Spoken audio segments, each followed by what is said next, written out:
Kapolres Cirebon akhirnya angkat bicara soal Nur Hayati, wanita pelapor tindak pidana korupsi yang dijadikan sebagai tersangka. Ia mengatakan dalam pemeriksaan pihaknya menemukan indikasi keterlibatan Nur Hayati dalam dugaan kasus korupsi tersebut.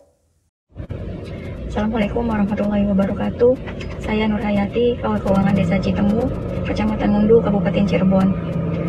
Dengan video ini, saya ingin mengungkapkan kekecewaan saya terhadap aparat penegak hukum. Kapolres Cirebon AKBP M. Fahri Siregar angkat bicara soal Nur Hayati, wanita pelapor dugaan tindak pidana korupsi yang dilakukan oleh Kepala Desa Citemu, Kecamatan Mundu, Kabupaten Cirebon, Jawa Barat, berinisial S. Fahri pada Sabtu 19 Februari 2022 menuturkan kasus ini bermula dari adanya laporan masyarakat terkait korupsi yang diduga dilakukan Kepala Desa Citemu, Supriyadi alias S.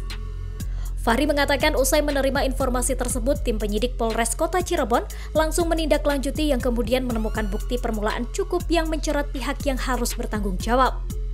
Ia mengatakan pihaknya melakukan pengumpulan alat bukti sampai proses penyidikan serta penetapan tersangka Supriyadi dan pihaknya mengirimkan berkas ke Jaksa Penuntut Umum.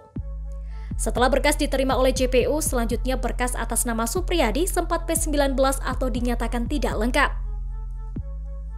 Lantaran berkas sempat dinyatakan tidak lengkap, maka penyidik Polres Cirebon kembali mencari bukti lain. Berdasarkan petunjuk dari tim penuntut umum Kejaksaan Negeri Cirebon, Fahri menyebut pihaknya langsung memeriksa Nur Hayati yang merupakan bendahara desa. Fahri mengatakan dalam pemeriksaan terhadap Nur Hayati, pihaknya menemukan indikasi keterlibatan Nur Hayati dalam dugaan korupsi tersebut. Atas dasar itu, tim penyidik menaikkan status Nur Hayati dari saksi menjadi tersangka.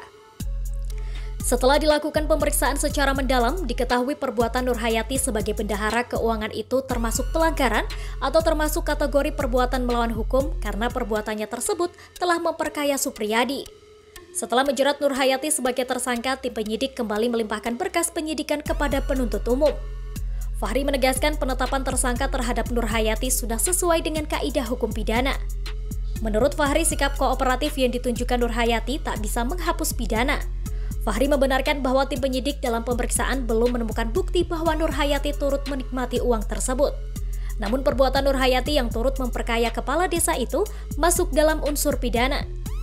Menurut Fahri, Nur Hayati selaku bendahara desa melakukan kesalahan selama 16 kali, yakni memberikan langsung uang kepada kepala desa. Assalamualaikum warahmatullahi wabarakatuh. Saya Nur Hayati, Kawal Keuangan Desa Citemu, Kecamatan Mundu, Kabupaten Cirebon. Dengan video ini, saya ingin mengungkapkan kekecewaan saya terhadap aparat penegak hukum, di mana dalam mempersangkakan saya yang pribadi yang tidak mengerti akan hukum itu merasa janggal. Karena saya sendiri sebagai pelapor, saya yang memberikan keterangan, saya yang memberikan informasi kepada penyidik selama hampir proses 2 tahun penyelidikan kasus korupsi yang dilakukan oleh Kubu Supriyadi Desa Citemu. Di ujung akhir tahun 2021, saya ditetapkan sebagai tersangka atas dasar karena petunjuk dari Kajari. Demikian informasi dari Tribun Jateng Update. Saksikan terus Tribun Jateng Update hanya di channel YouTube Tribun Jateng. Ikuti update terbaru dari sosial media Tribun Jateng.